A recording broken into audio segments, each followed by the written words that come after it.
with. Yeah, well, in terms of the Europeans, you know, before I went up to the UN, I worked very closely with the EU3, as we call them, Germany, France, and Britain.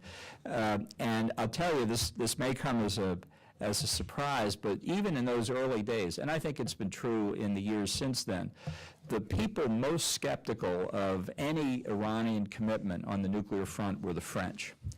And even to this day, they remain the most skeptical.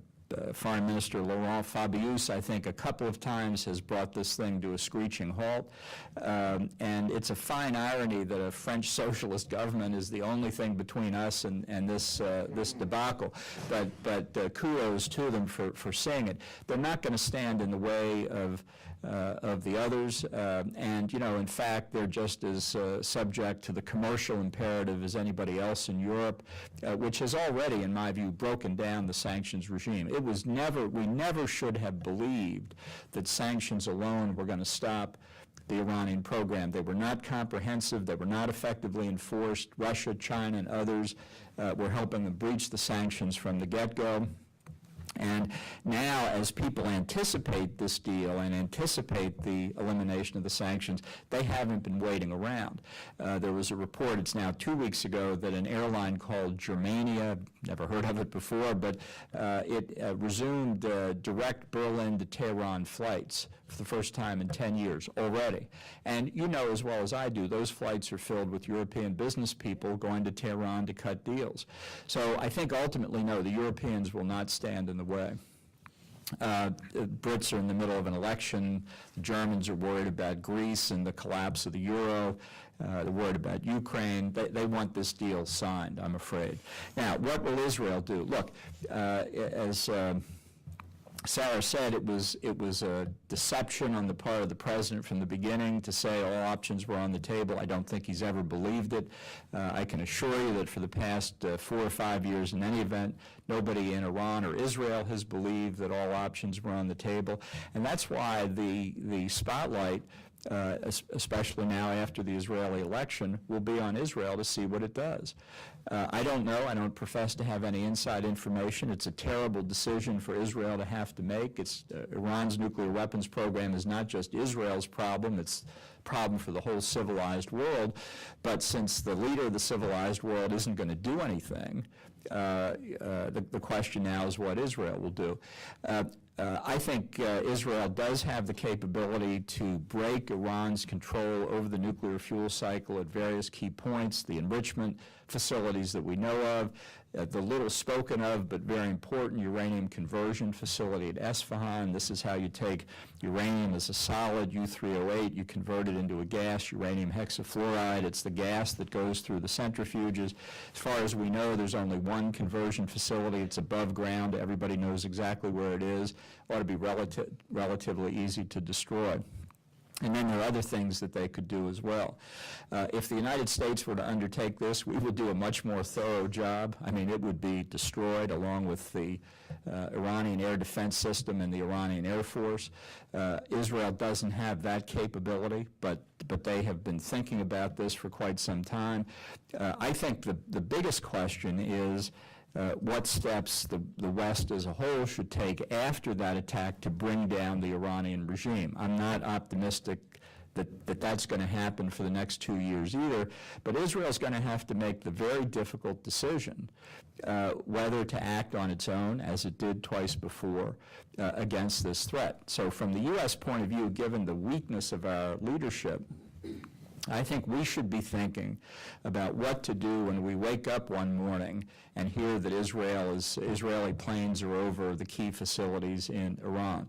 I think the first thing we have to do as a political matter, make it clear to House and Senate members that if Israel did undertake this mission, it would be a legitimate exercise of their inherent right to self-defense. They don't have to wait for the nuclear holocaust to occur before they act. They are entitled to act preemptively. That's point one.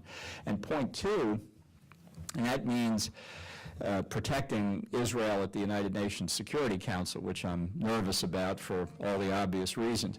But second, we have to be realistic. I'm sure the Israeli government will be realistic. This could be a costly military operation. I mean, in human lives and equipment and material loss. The United States should be prepared immediately to resupply Israel for whatever it needs, because the likely Iranian retaliation, we don't know for sure, but the likely Iranian retaliation will be to launch missiles from Hamas in Gaza and Hezbollah in Lebanon out of the Bekaa Valley at targets in Israel, and the civilian population would be very much at risk. That's why these people are terrorists. The president may not appreciate that, but they believe killing civilians is the most effective way to protect their interests. So Israel needs air superiority over Lebanon immediately, and it needs the capability to go into Gaza again. I'm sorry to say that's why this decision for the Israeli government is so hard to make. I wish we weren't here. If we had acted differently beginning 10 or 12 years ago, we might not be here today. But that's basically where we are. I don't know what the government of Israel would do, but I think they'd be entitled to act if that were their decision. As you know, President Obama has threatened to veto Senator Corker and Menendez legislation, and he feels that it's only up to the executive branch to sign this deal. Putting on your hat as an attorney, what leverage is there if the deal is signed and the president decides to bypass the U.S. Senate and take it to the United Nations for approval? Well, you know, first question is whether the deal as signed rises to the level of a treaty that requires Senate ratification. And here I will say, since we don't know all the details, we can't answer the question, but there's a lot of speculation that either in the deal or maybe in a side deal, this is why I raised that possibility, that there's something like a commitment by the United States not to use force against the regime in Iran, a non-aggression commitment, because in the president's view, we're the problem. You know, once Iran realizes that the United States is not threatening them, they'll happily give up their nuclear weapons program. Well, that's ridiculous, but that's what he thinks. If that's true, whether it's a side deal or part of the signed agreement, that is a renunciation of a United States option that I think it traditionally would require Senate ratification. Now, how this is going to play out in a tussle between the two branches, we don't know the answer, because we've never seen a president this prepared to take that kind of dramatic executive action. There are a lot of other things we can do if Congress is willing to refuse appropriations to implement any part of the treaty that requires executive branch action, to try and remove the waiver provisions that are in the existing sanctions legislation, and I think just overwhelmingly scrutinizing this deal line by line and everything that might be a side deal to it. That the president's shown he doesn't feel terribly constrained by the practice or the understanding of the Constitution we've had for a long time, and I think his spokespeople have already said they view this as the second term's counterpart to Obamacare. It will be his signature achievement. So I think he'll go to almost any length to break it. I hope we don't have a constitutional crisis. But as I've listened to the president in the days just before and just after Israel's election, he doesn't show that any sign of backing away, and the desperation of the tempo of the negotiations in Iran, to me, shows that he's still determined to have this deal no matter what the price. Yes, sir.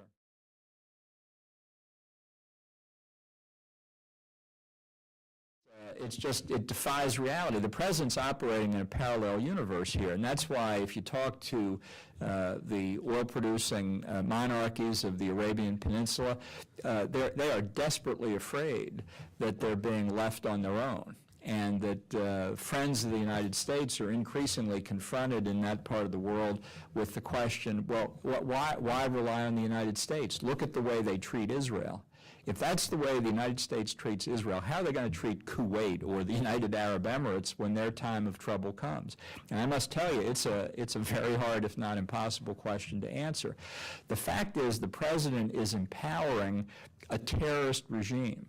I mean, let's not forget, you can have your likes and dislikes about a lot of countries in the Middle East. This is a state sponsor of terror. It's been the central banker of international terrorism for 35 years now, and it's been developing nuclear weapons for almost that long. This is a partner only in the mind of Barack Obama, and you can see on the ground in Iraq today what Iran is doing. They are very cynically advancing their interest, and the administration wants to help them. This is not like dealing with Russia during the Second World War.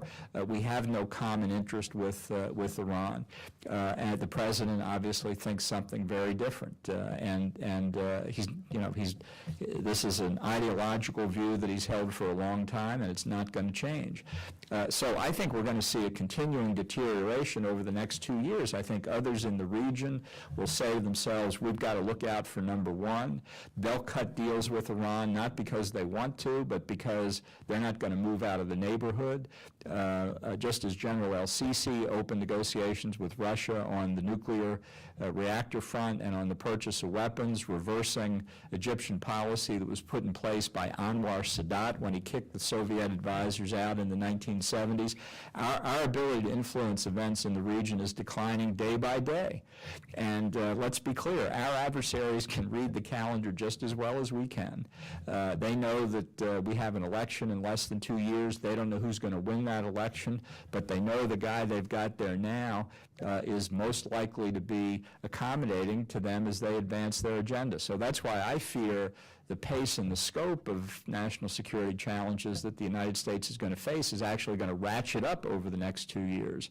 And that means more trouble for us, but for our friends and allies too.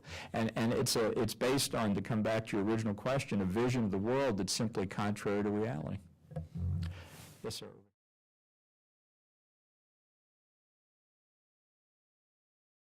Look, I have a lot of respect for Dennis, but he's just flatly wrong on this, as he's been wrong on many other things. But I've known him since the first Bush administration, and as I say, I have a lot of respect for him. But look, why, if you think that it's inevitable that Iran will proceed to nuclear weapons, would you allow them to do it?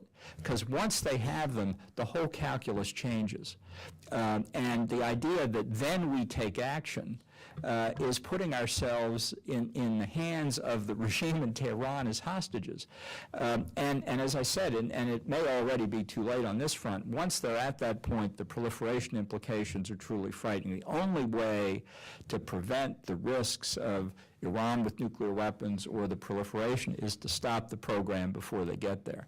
And that means military force. I'm not arguing this is a wonderful option, but I've been saying for 6 years we're at peril here. The unfortunate fact is that Iran has never been rushing to build 1 or 2 nuclear weapons, which they could do under present circumstances in a couple, 3 months, easily. They're not rushing to do it because they don't fear us. They're building a very broad and deep nuclear infrastructure so that when they break out, it won't be with 1 or 2 weapons, it'll be with dozens or scores. It'll be much more like Pakistan than it will like North Korea, given their capabilities. And it's not simply the actual use of Iranian nuclear weapons that's a problem. It's both the proliferation effect, but also the impunity that it gives Iran against retaliation for its terrorist activities. I mean, for example, if Taliban and al-Qaeda had had nuclear weapons at the time of the 9/11 attack, would we have been so quick to try and overthrow the Taliban regime? I think the answer is no. If we feared that our retaliation for the attack would in turn prompt the use of nuclear weapons by Taliban, we'd have had a very different view. So here, the regime that's been central to terrorism around the world on an equal opportunity basis, Sunni and Shia, with nuclear weapons, it may give them impunity from being held accountable for their terrorist acts around the world. You can't wait for that to happen. Or if you do, you're going to bear the consequences, I'm afraid. Somebody's going to bear the consequences.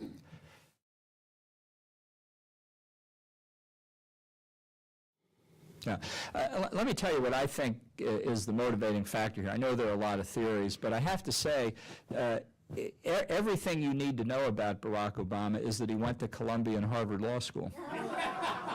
It doesn't have to be any better than that. I went to Yale and Yale Law School. I know all these people. I know how they think. John Kerry was 4 years ahead. I mean, it goes on and on and on. Bill and Hillary were a year ahead of me in law school. Apart from thinking they're smart enough, all of them, to rule the world without any help from the likes of mere voters, they are reflecting an ideology that is common in the faculty lounges of every one of our great universities. It's just that this time we elected one of them president. And the ideology has been there for a long time. You know, one of my favorite political lines is George H.W. Bush in 1988 said about Michael Dukakis, he said, he believes the United States just another pleasant country out there on the UN roll call somewhere between Albania and Zimbabwe. And that's exactly what Obama thinks, just he's president now, and that's what the danger is. I think as citizens, to get to your question, we've got to do whatever we can to persuade House and Senate members to stand in the way of this deal. You know, you don't have to wait for the president to surrender before you start complaining about it. And as I say, it's just wrong to think we don't know some of the key elements of this deal. The administration has given them to the New York Times and the Washington Post. I know the reporters who wrote the stories. They are the scribes who take down the notes in this White House and previous White Houses. This is as close to the official line as you're going to get before we actually get the text of the agreement. So there will be variations. There are things in there we don't know, but we know the basic shape of this deal. And I think we're entitled as citizens to raise our voices against it, to do whatever we can to stop it. It's limited. Constitution gives the primary responsibility and great authority to the President in foreign affairs. That's why I've been saying for many years now, we have got to get national security back to the center of the debate in presidential elections. We've made a mistake twice in a row electing somebody who was not competent in national security affairs. We can't make this mistake a third time. But he's got the whip hand now. There's no doubt about it. Yes, sir. Attack also. Well, look, they're not naive. I think they do understand it. It's one of the ironies, the president doesn't like to talk about Islamic terrorism because he thinks it's demeaning to Muslims around the world. They're the principal victims. They have a better understanding of it than our White House does. But the fact is, even the Saudis, who have the money and the resources, the Egyptians, who are 80 million people, the largest Arab Muslim country, and have benefited in both cases from extensive sales, military sales by us over the decades, may not have the ability politically or institutionally to do what's necessary. That's what American leadership is all about, and we're not providing it, and that's why they're going to go and do the best they can to cut deals to minimize the threat to them. General al-Sisi's still locked in a life and death struggle with the Muslim Brotherhood. He at least has had the courage to go to Al-Azhar University and say we need a revolution in Islam. A few days after that, I'm sure many of you have read this, he went to the largest Coptic Christian church in Cairo for their Christmas Eve service under the Eastern calendar. First time an Egyptian leader's ever done that, wished the parishioners Merry Christmas, and said, we're all Egyptians. I mean, I think that's an Anwar Sadat-like act of courage on his part, and he's now got an even bigger target on his back than he did before. And what's our president doing to support him? Nothing. And I tell you, the signal that it sends that we didn't avenge Chris Stevens and the other 3 Americans killed at Benghazi, you want to ask what difference it makes when the personal representative of the President of the United States is murdered with impunity. It says to everybody that the country has gotten perilously weak, and this kind of signal is, look, I can tell you, our friends talk about it all the time in the Arab world. They're pulling their hair out. They don't know what to do because they can't say the Americans will take care of this because nobody believes them. Let me just take